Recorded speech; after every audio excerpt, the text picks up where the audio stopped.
नमस्कार मित्र हो, तयारी बोर्ड परीक्षेची या अंतर्गत आपण 12वी समाजशास्त्र विषयाच्या नमुना प्रश्नपत्रिकेतील प्रश्न पहिला आणि प्रश्न दुसरा हा कसा सोडवला पाहिजे हे यापूर्वीच्या व्हिडिओमधून जाणून घेतले।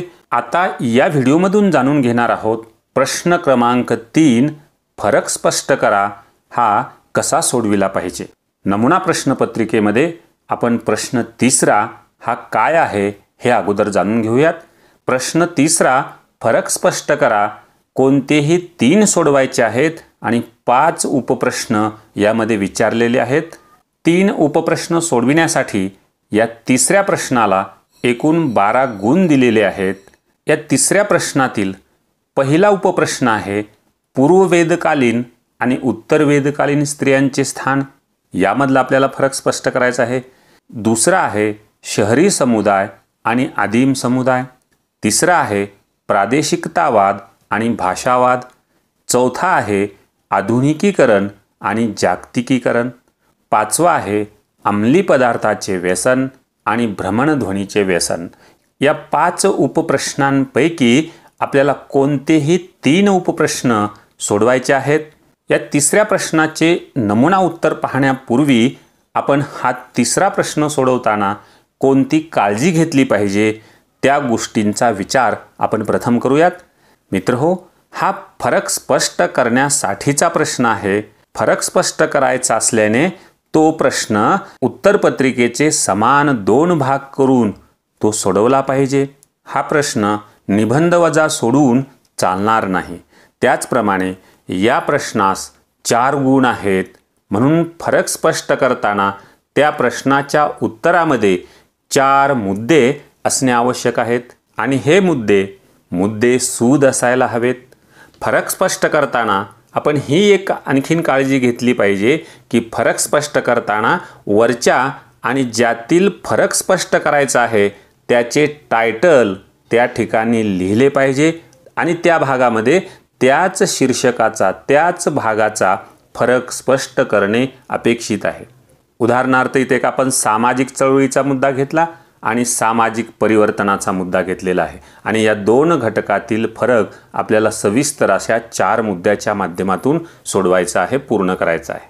सामाजिक चळवळीमध्ये सामाजिक चळवळीचाच उत्तराचा भाग आला पाहिजे आणि सामाजिक परिवर्तनामध्ये सामाजिक परिवर्तनाचाच फरक आपण स्पष्ट केला पाहिजे। मुद्द्यांची आणि टायटलची सरमिसळ होता कामा नये आणि आपण हे सुद्धा लक्षात घेतले पाहिजे की या फरक स्पष्ट करण्याच्या उत्तरामध्ये काही उदाहरणे आपण जर दिली तर त्या उत्तराचा अधिक प्रभाव आपल्या तपासणाऱ्यावरती पडू शकतो आणि आपले उत्तर हे अधिक दर्जेदार बनू शकते। त्याचप्रमाणे 2 घटकातील फरक स्पष्ट करताना 1 क्रमांकाचा किंवा प्रत्येक क्रमांकाचा फरक हा उत्तरपत्रिकेतील एका लाईनमध्ये सोडवण्याचा प्रयत्न केला पाहिजे। तो कसा केला पाहिजे हे आपण प्रत्यक्ष डेमोमध्ये पाहूच। मित्रहो, या फरक स्पष्ट करण्याच्याच उत्तरामध्ये नव्हे तर आपल्या पूर्ण उत्तरपत्रिकेमध्ये आपण याची दक्षता घेतली पाहिजे की अनावश्यक आशय आपण उत्तरामध्ये टाळला पाहिजे आणि उत्तरे लिहिताना जेवढे त्या प्रश्नामध्ये आवश्यक विचारलेले प्रश्न आहेत तेवढेच आपण सोडविले पाहिजेत। त्यापेक्षा ऑप्शनमध्ये असलेले किंवा ऑरमध्ये असलेले किंवा विकल्पासह असणारे प्रश्न किंवा जास्तीचे प्रश्न आपण सोडवले तर आपला विनाकारण वेळ जाऊ शकतो। त्याचा फारसा उपयोग आपल्याला अधिक गुण मिळवण्यासाठी होणार नाही। म्हणून 3 प्रश्न विचारलेले आहेत, 3 प्रश्नाचंच आपण उत्तर परिपूर्ण लिहिलं पाहिजे। आपण जर हेच उपप्रश्न आवश्यकतेपेक्षा कमी उत्तर आपण नोंदवलं आणि 3 पेक्षा 4 प्रश्न सोडवलेले आहेत किंवा 5 उपप्रश्न सोडवलेले आहेत तरी आपल्याला त्याचे योग्य गुण मिळणार नाहीत। म्हणून कोणतेही 3 प्रश्न हे आपल्याला परिपूर्ण लिहायचे आहेत आणि ही काळजी घेऊन आपण ही प्रश्नपत्रिका आपली सोडवली पाहिजे। प्रश्न तिसरा फरक स्पष्ट करा। आता पाहूयात या प्रश्नांची नमुना उत्तरे। आता पहा, हा एक फरक मी या ठिकाणी एका पेजवरती 4 गुणांसाठी स्पष्ट करण्याचा प्रयत्न केलेला आहे। मी आपल्याला झूम करून दाखवतो आहे आणि पहा, प्रश्न तिसरा 1 आणि त्याचं उत्तर मी एका भागामध्ये लिहिलेलं आहे पूर्ववेदकालीन स्त्रियांचे स्थान तर दुसरा भाग मी केलेला आहे उत्तर वेदकालीन स्त्रियांचे स्थान, आणि त्या प्रत्येक याच्यामध्ये मी एक एक मुद्दा किंवा एक एक क्रमांक लिहून त्या दोन घटकातील काय नेमका फरक आहे किंवा होता हे मी लिहिण्याचा या ठिकाणी प्रयत्न केलेला आहे. पहा, 1 नंबरमध्ये पहिल्या भागामध्ये लिहिलेलं आहे, पूर्ववेद काळात स्त्रियांना वेदाचे शिक्षण घेण्याची मुभा होती किंवा सवलत होती. उदाहरणार्थ, त्या काळी लोपामुद्रा, गार्गी, मैत्रेयी या नावाजलेल्या विद्वान स्त्रिया होत्या. तर दुसऱ्या भागामध्ये मी एक क्रमांक टाकून लिहिलेला आहे, उत्तरवेद काळात स्त्रियांना शिक्षणाचा अधिकार नाकारला गेला होता. आणि दुसरा मुद्दा मी या ठिकाणी केलेला आहे, पूर्व वैदिक काळात स्त्रियांना आयुष्याचा जोडीदार स्वतः निवडण्याची मुभा होती. तर दुसऱ्या भागामध्ये मी दुसरा मुद्दा लिहिलेला आहे, या काळात बालवयातील विवाह हे स्त्रियांचे वास्तव ठरले, म्हणजेच त्यांना आयुष्याचा जोडीदार स्वतः निवडता येऊ शकत नव्हता. तिसरा मुद्दा मी लिहिलेला आहे, पूर्ववैदिक काळात स्त्रियांचे स्थान उत्तर वैदिक काळाच्या तुलनेत उच्च दर्जाचे होते. तर इकडे मी दुसऱ्या भागामध्ये तिसरा मुद्दा लिहिलेला आहे, उत्तर वैदिक काळात स्त्रियांचा समाजातील दर्जा ढासळत गेला. चौथा मुद्दा मी स्पष्ट केलेला आहे, पूर्ववैदिक काळात स्त्रियांची भूमिका समाज उपयोगी आणि अर्थोत्पादक समजली जात होती. त्यांना विदत या नावाने ओळखल्या जाणाऱ्या सभांमध्ये सहभागी होता येत असे.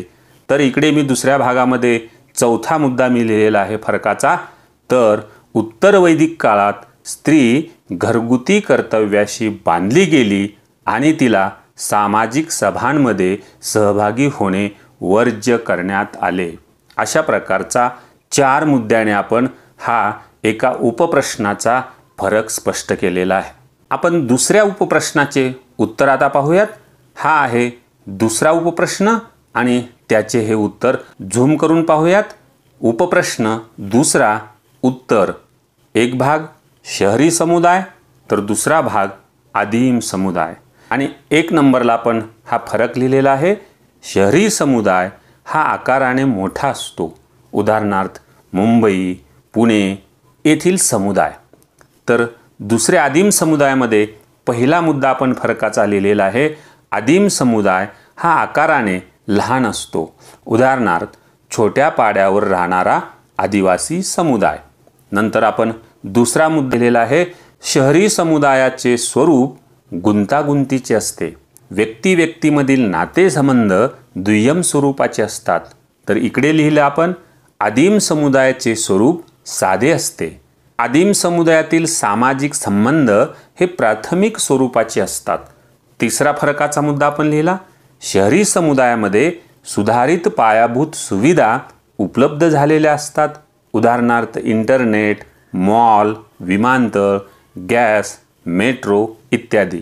तर आपण इकडे आदिम समुदायामध्ये तिसरा मुद्दा लिहिलेला आहे, आदिम समुदाय हा सुधारित पायाभूत सुविधांपासून दूर असतो, किंबहुना विविध समस्यांची निर्मिती त्या समुदायामध्ये झालेली असते.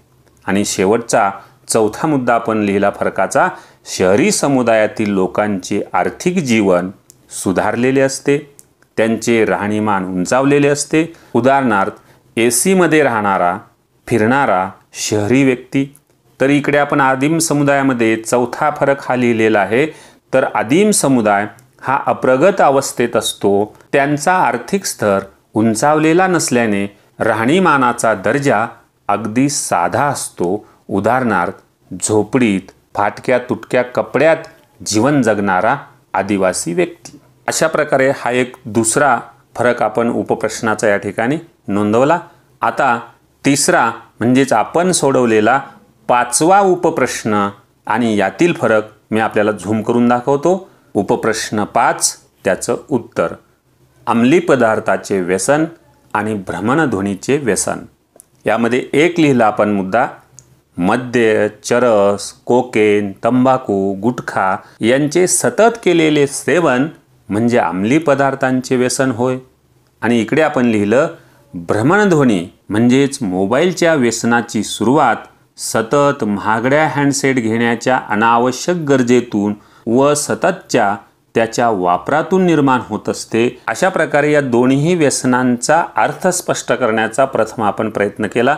नंतर दुसरा मुद्दा आपण लिहिलेला आहे, अंमली पदार्थांमध्ये विविध रासायनिक पदार्थ असतात ज्यामुळे शरीराला मोठ्या प्रमाणात हानी पोहोचत असते। तर दुसऱ्या भागात आपण लिहिलं, भ्रमणध्वनीमध्ये अधिक माहिती साठवण्याची सोय, बॅटरी लाईफ, कॅमेरा यांच्या मोहात पडून हे व्यसन वाढवून घेतात। विविध सोशल मीडियाच्या दुरुपयोगामुळे समाजात तेढ देखील निर्माण होऊ शकते। अशा प्रकारे आपण हा दुसरा मुद्दा या फरकाचा नोंदवला। तिसरा आहे यातला, अंमली पदार्थाचे व्यसन हे मित्रमंडळीच्या दबावातून अथवा इतर कारणाने केले जात असते, तर भ्रमणध्वनीचे व्यसन हे आपल्याकडे इतरांपेक्षा किती भारीचा हँडसेट आहे, किती जास्त किमतीचा मोबाईल आहे या प्रतिष्ठेतून निर्माण होत असते। ॲपल कंपनीचा महागडा फोन आजही प्रतिष्ठेचा वाटतो। तर चौथा मुद्दा आपण या ठिकाणी लिहिला, अंमली पदार्थाच्या व्यसनाने समाजात त्या व्यक्तीची प्रतिष्ठा कमी होऊ शकते, शारीरिक व्याधी उत्पन्न होऊ शकतात, उदाहरणार्थ कॅन्सर, मेंदूचे कार्य मंदावणे, लकवा इत्यादी आजार। तर दुसऱ्या भागामध्ये आपण हा फरक स्पष्ट करण्याचा प्रयत्न केलेला आहे। भ्रमणध्वनीच्या अतिवापराने व्यक्तीच्या मानसिक व शारीरिक आरोग्यावरही विपरीत परिणाम होतो। उदाहरणार्थ डोळ्यांची दृष्टी जाऊ शकते, हाताचे बोटे वाकडे होणे, वेळेचे भान न राहणे इत्यादी परिणाम या व्यसनांमुळे होऊ शकतात। आणि मग आपण शेवटी एक ओळ इथं आपण शेवटी लिहिलेली आहे की त्यामुळे विद्यार्थ्यांसह सर्वांनी या व्यसनापासून 4 हात दूरच राहिले पाहिजे। अशा प्रकारचं एखादं आपलं मत, एक ओळ आपण उत्तरामध्ये फरक स्पष्ट करताना शेवटी नोंदवू शकतो। मित्रहो, प्रश्न तिसरा, फरक स्पष्ट करा, हे 3 उपप्रश्न सोडवताना आपण हा अशा एका पेजवरती 1 4 गुणांचा उपप्रश्न सोडवणे आवश्यक आहे। हा दुसरा असेल आणि हा तिसरा पेज असेल। अशा प्रकारे हे उत्तर आपण 12 गुणांसाठी किमान 1 पेज असं आपण हे 3 पेज आपण हे उत्तर लिहिणं आवश्यक आहे आणि तेही उत्तर मुद्देसूद असलं पाहिजे। आपणास हा व्हिडिओ कसा वाटला आवर्जून कळवा। यानंतरचा व्हिडिओ असणार आहे प्रश्न क्रमांक 4 कसा सोडवावा। या नवीन व्हिडिओसह आपण पुन्हा भेटू। तोपर्यंत धन्यवाद।